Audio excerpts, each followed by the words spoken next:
Well, hello, everyone, and welcome to CoachX Live with the Institute of Coaching. My name is Jeffrey Hull. I'm the Executive Director of the Institute of Coaching, and I want to welcome our coaches and participants from all over the world, and hopefully the comment section will start to work soon. It always takes a while for them to start to come in.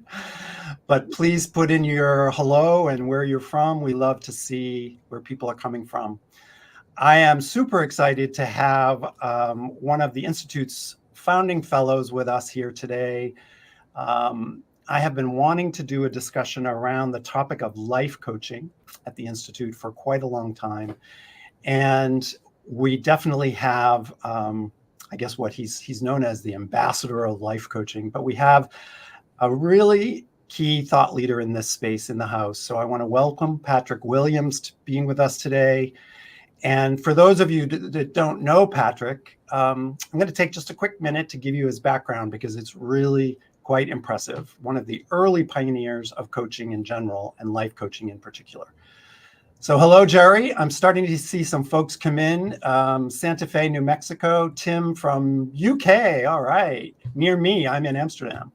So say hello. And as we have our discussion, those of you that have been on before know that I love to take a couple questions from the audience if we have time. So please don't hesitate to put that in the chat box and we'll try to get to those if we can.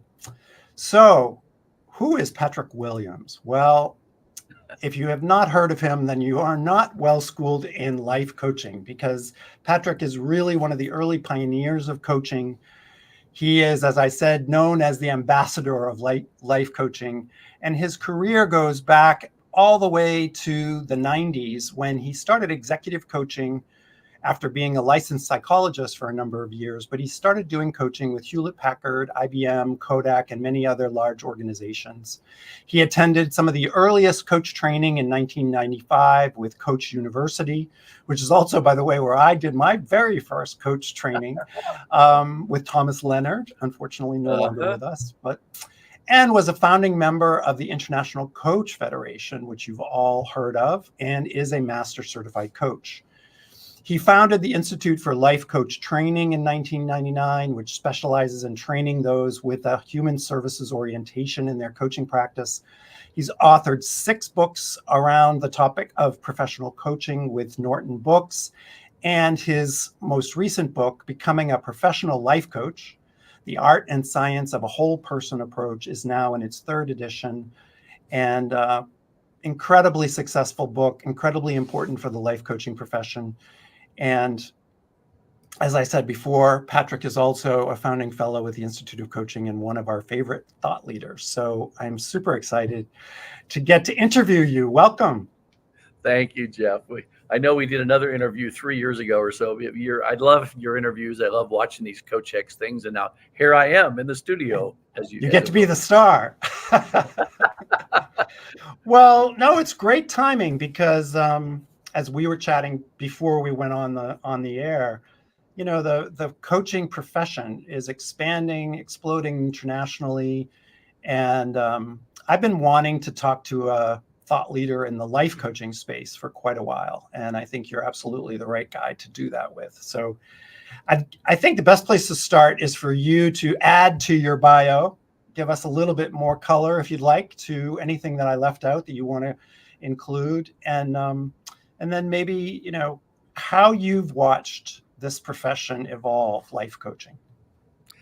Yeah, well, it's interesting because I just did a LinkedIn post, done some work on what we call our I am statement, right? So I am some of those things you mentioned, but I am really a curious explorer. That's what I've come up with as the 2 words that describe me. And if I go back to how I even got into psychology, my interest was in, well, what I learned early on, the humanistic and transpersonal. I mean, I went to Esalen when I was 19 and 20. Wow. And so all of that was about the human potential movement, as it was called back then. Right. So even as a psychologist, when I got licensed and decided to do clinical psych, I felt like I was a sheep in wolf's clothing. I mean, I didn't like diagnosing people. I didn't like seeing them broken.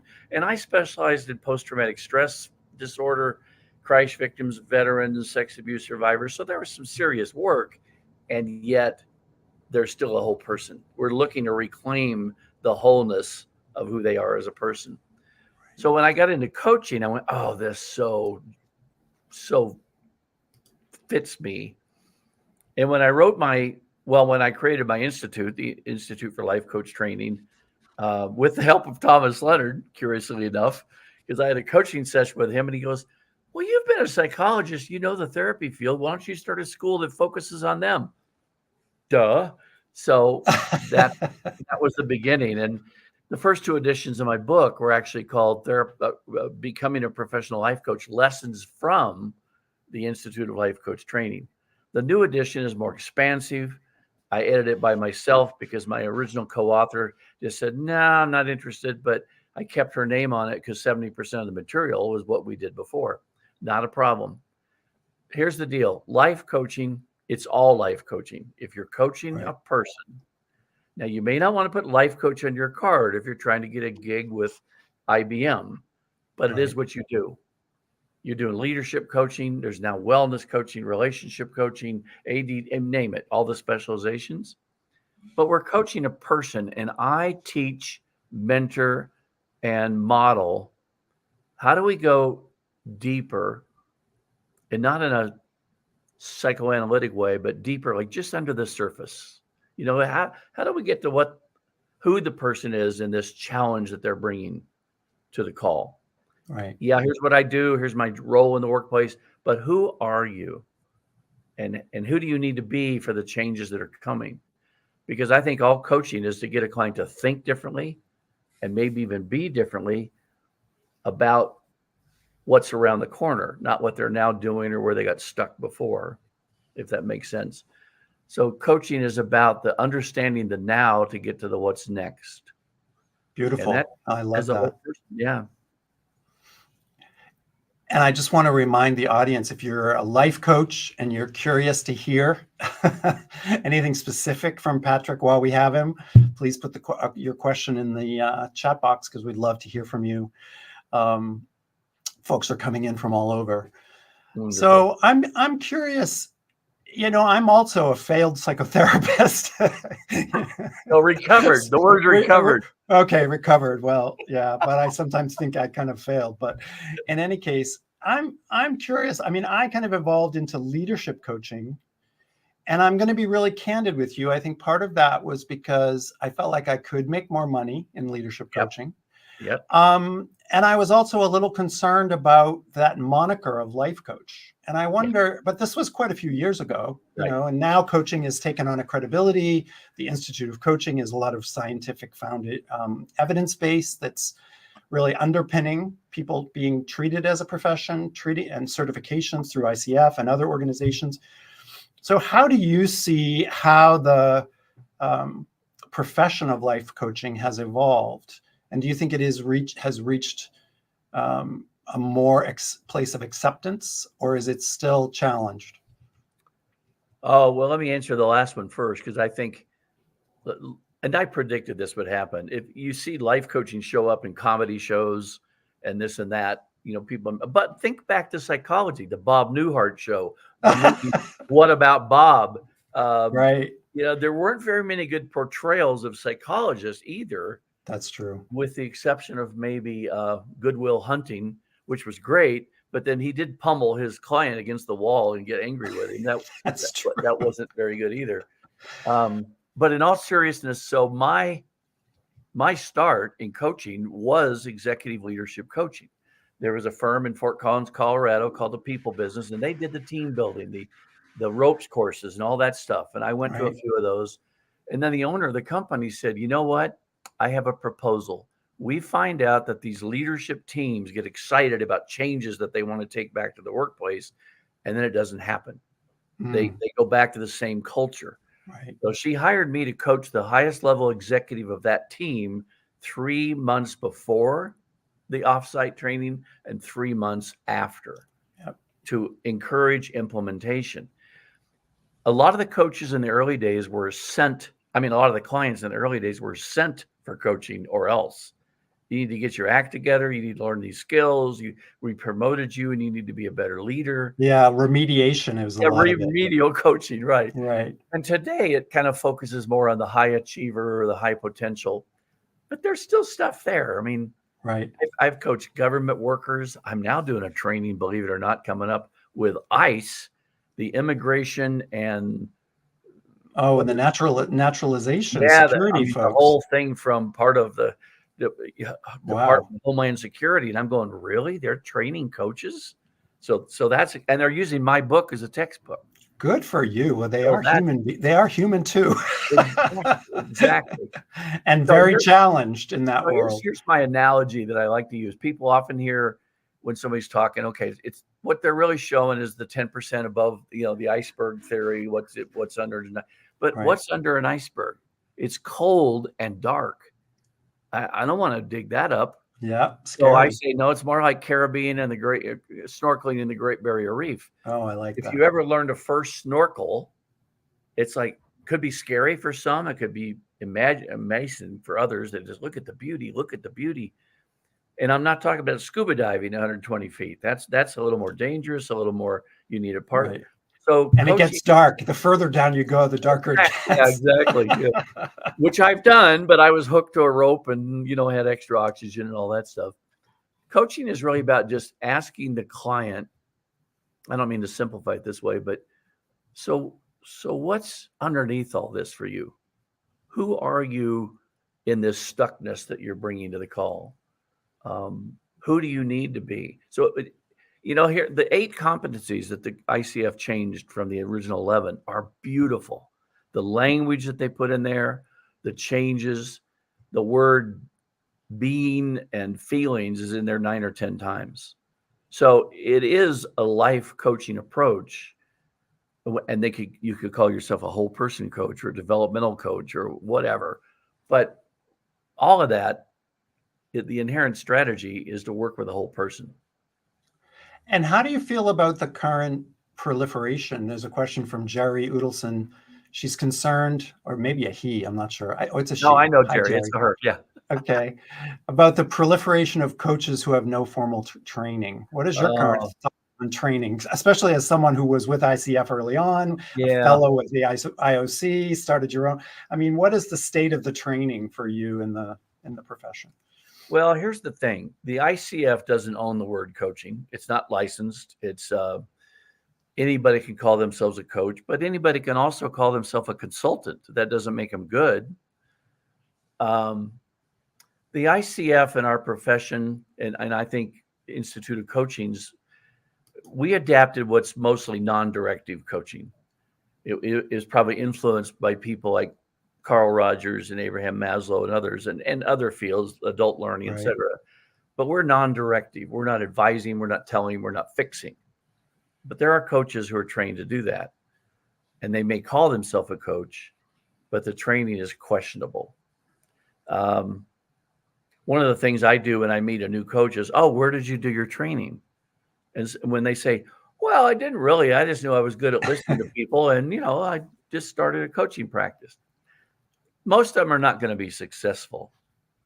Do we need certification? I don't know. I go back and forth about that. I think it's more for the coach than it is for the client. I get continual learning. I get rewarded, not financially, but I get rewarded psychologically that, hey, I've done another achievement. I'm continually learning to be better. I mean, I'm in some master classes and I love learning, but we still probably do what we've been in the process of learning ourselves. We're a few steps ahead of our clients. Well, I was going to say, I think the way that I've always thought about it is that the most effective coaches are role modeling the way that learning and the growth mindset for themselves. Right. And therefore they can be that for their clients. Right. And that's a lifelong process. It's not just one training or one certification. I guess the challenge that we all have to grapple with is, as the coaching profession grows rapidly, it is still very easy to enter the profession. And I have made friends with people who call themselves, for example, motivation coaches. and they have a very lucrative business, really just telling people what to do for the most part. Get out there. It's more like a fitness trainer. Yeah. And so I'm curious, as someone who's really into that space, the life coaching space, as opposed to the, executive coaching, although there's definitely overlap. Oh, yeah. What are your thoughts on the skill set that coaches really need to be thinking about and to be effective and successful with their clients today? Great question. And so a lot of my time nowadays is spent mentoring other coaches going for their PCC. My wife and colleague specializes only in those going for their MCC. Even though I am an MCC, it's like, that's a tougher call. But if we get a lot of PCCs, that's a quality of training that is important and will keep people shining their skill set. And the other part of that answer is when I coach students are 45. I just turned 74 last week. So when I say the younger folks. Oh, you're still a youngster. 45, 50, 60. They're learning the nuance of transformational coaching instead of transactional. Beautiful. So if somebody goes, let's say I talk a specialization, wellness coaching has become huge. And my best friend living in town helped create the certification for wellness coaching. Right. What I say to people is you can have a specialty, business coach, wellness coach, leadership coach, ADD coach, relationship coach, etc. You're still coaching the person, but you're expected to have a certain level of knowledge, not to tell them what to do like a personal trainer or not to walk them through, but to know resources that they may want to access for help with losing weight, controlling their diabetes, becoming healthier. I'm seeing a wellness coach now on some stuff like that, but it's not an advisor. I'm not getting the answers. I'm getting the questions. So here's what I say, and then I'll shut up a minute. When you go for your ICF credentialing, the recordings that are sent in to either your school, if they're doing it, or the ICF, if they're doing it, needs to portray the 8 core competencies. 6, really. We don't measure ethics or coaching mindset. And they need to be shown in a 30 to 40 minute sort of format that you covered the bases in presence and evoking awareness and the questions that you ask and the way, all of that. But when you open your practice, you can be who you want to be as long as it's not phony. You're still going to use coaching. But if you know something like in wellness coaching or business coaching, your client expects you to know some things that might help them. Right.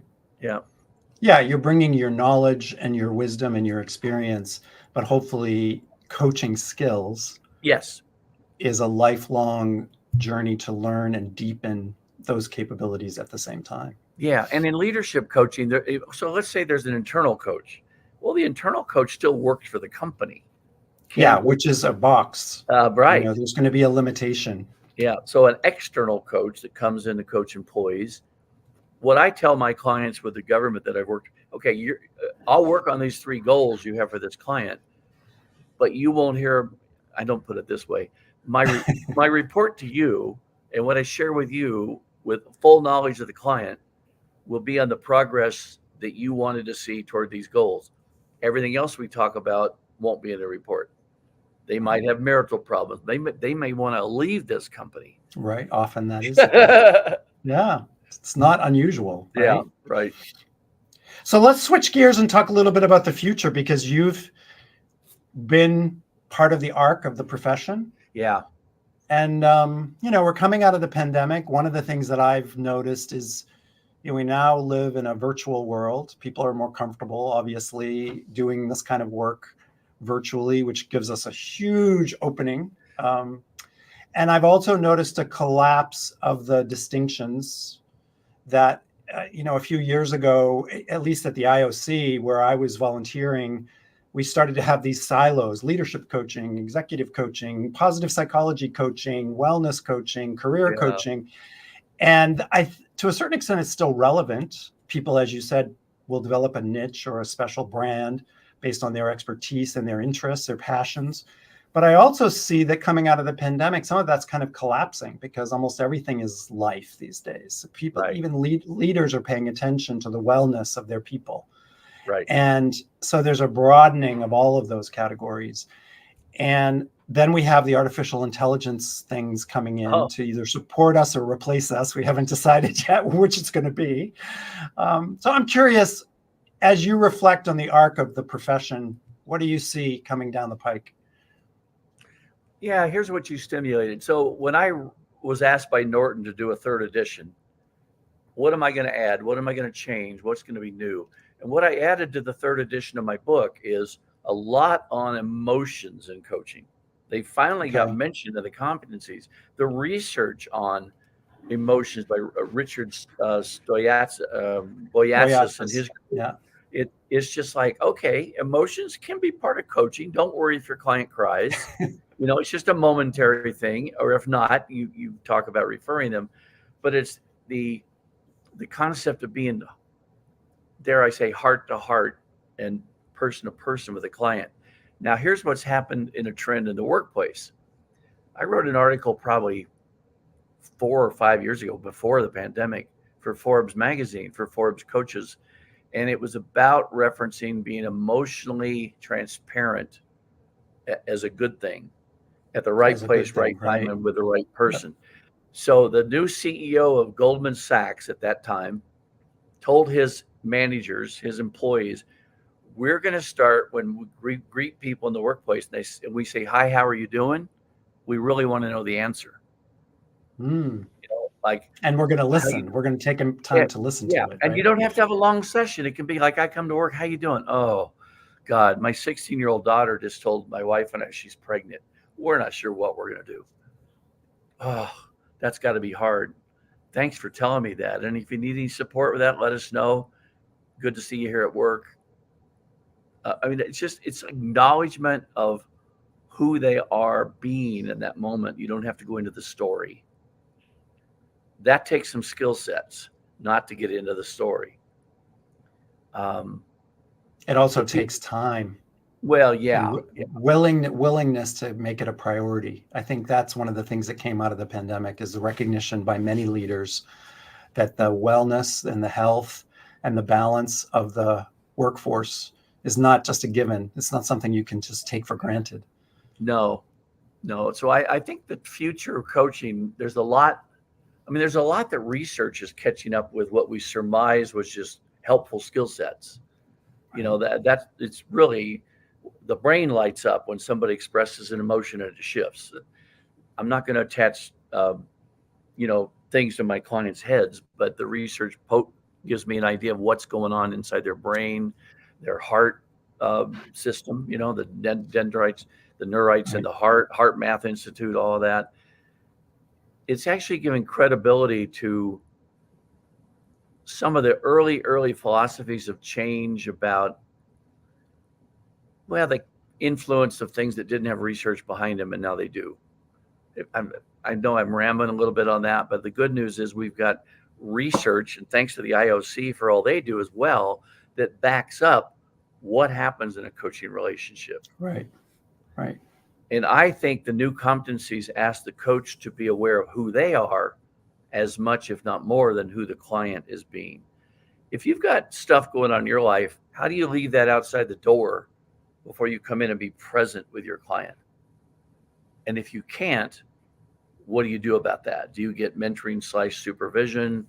Do you do a debrief? Do you just say, I'm not available to coach today? I've had some stuff happen. And so being real with your clients is what I'm talking about. Yeah. And I think what I love about what you're saying is that this idea of coaching the whole person, um, where colleagues like Marsha Reynolds focus on that, many Yes. of the folks that we work with and know well. But I think what gets left out of the mix sometimes is the recognition and reminder that the coach is also a whole person, Yes.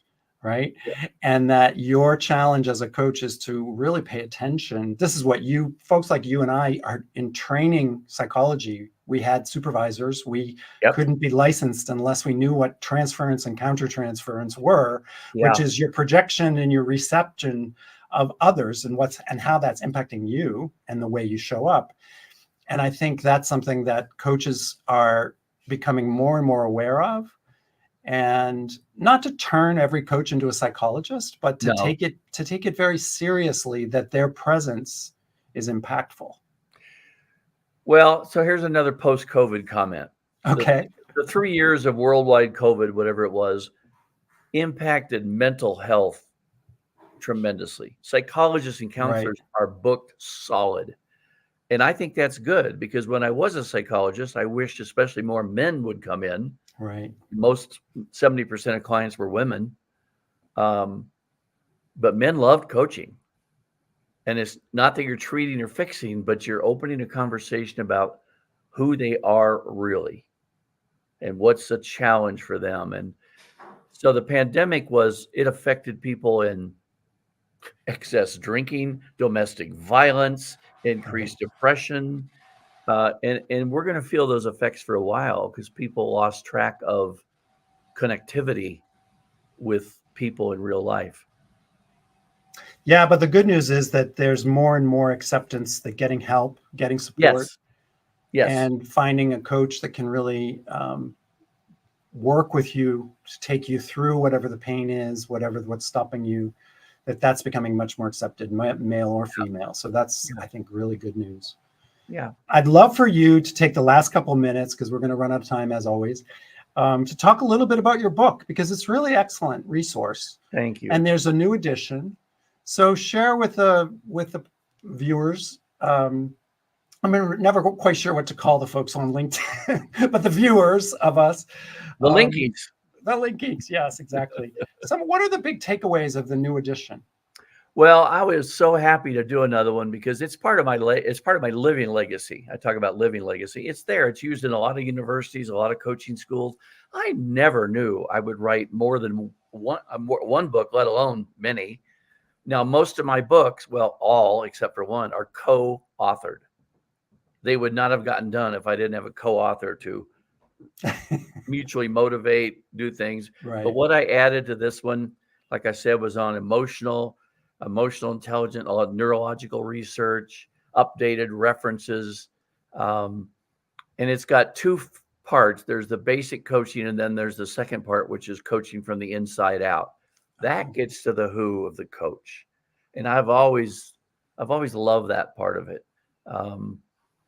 I think it's meant to be a very readable textbook, and I think it is. It's not overly scientific. It's not overly dry. There's stories, there's examples. And I think it's being used either as secondary or, in some schools, primary as a text. And I'm happy. I'm proud of that. I mean, I didn't do it for that reason, but it's always been a good seller, and it's kicking off again now for the people outside North America, where maybe Amazon's prices go sky high.